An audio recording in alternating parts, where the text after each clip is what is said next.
Alright guys, so tonight we're going to look at what we've been doing with is PEMDAS, or Order of Operations. Okay, and so far what we've done this week is Order of Operations without parentheses. This time we're going to include the P in PEMDAS, which is parentheses. And we are going to learn that since the P comes first, that is the first thing that we are going to do. Okay, we don't have exponents, so the E is not going to be involved today.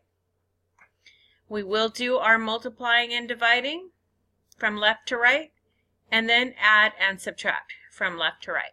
But the big focus will be on understanding that the first thing we do is do whatever we can to eliminate our parentheses. Go ahead and push pause and copy down the objective. And when you're ready, push play and we'll continue with the next slide.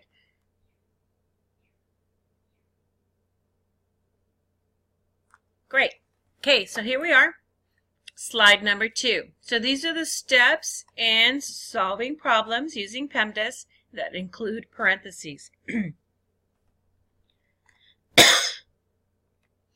about that. I had something stuck in my throat. I think I swallowed a frog. Froggy's gone.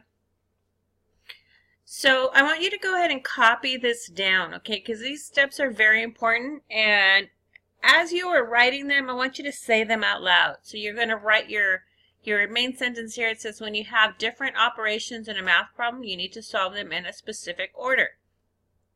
Step 1, solve the part in the parentheses. Write that down, and make sure while you're writing it down, you're saying it out loud.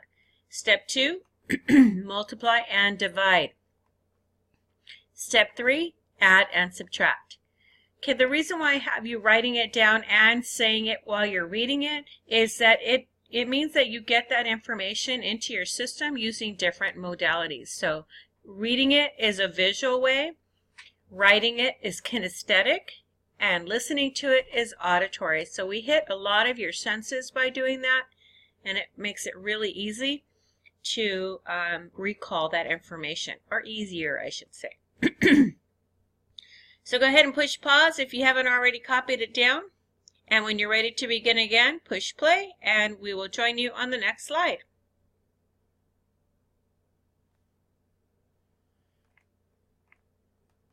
Lovely, here we are. So we're only going to do 2 examples, and the only reason we're doing 2 examples is because I think you have a really good grasp, based on what I saw in class, of the order that we're doing it in. And I really just want to emphasize our parentheses. Okay, so we need to do whatever is in the parentheses. You notice how this is a plus in here, but it comes before that division sign?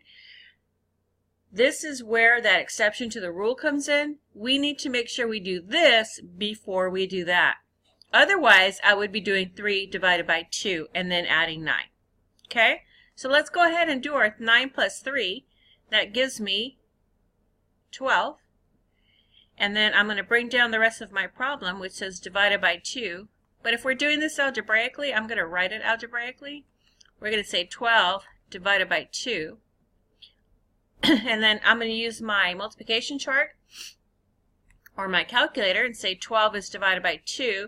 And that's going to give me the answer of 6. And if you notice right now, all your answers are positive. I haven't thrown that negative number in there yet. All right, make sure you have this copied down. Hopefully you took notes and you listened to what I said. And wrote down anything that jumped out at you. If you have any questions, write those down too, and then you can ask me in class. Or Mr. Gonzalez. So the last one we're going to do together is this problem here, number 3. So once again, and in this case, it works out with PEMDAS because I'm going to multiply and divide first. This one would have thrown you for a loop because we're adding here, but because it's in parentheses, we did it first. So I'm going to take my parentheses, and it tells me 10 times 5, and that's going to give me a smooth 10. It says 2 times 5. I gave you the answer in my statement there. And then I'm going to bring down my minus 4. So now I have my new equation says 10 minus 4 is equal to, and my answer will be a positive 6 again. Look at that, 6s are lucky today. That's all I'm doing with you. These are 2 problems that are on your worksheet you'll be doing in class tomorrow. There is a back side to that, so make sure you check it. Hopefully you have all your notes so you can follow your steps from the previous slide, and you know your objective was to include the parentheses part of PEMDAS. Thanks again. Bye.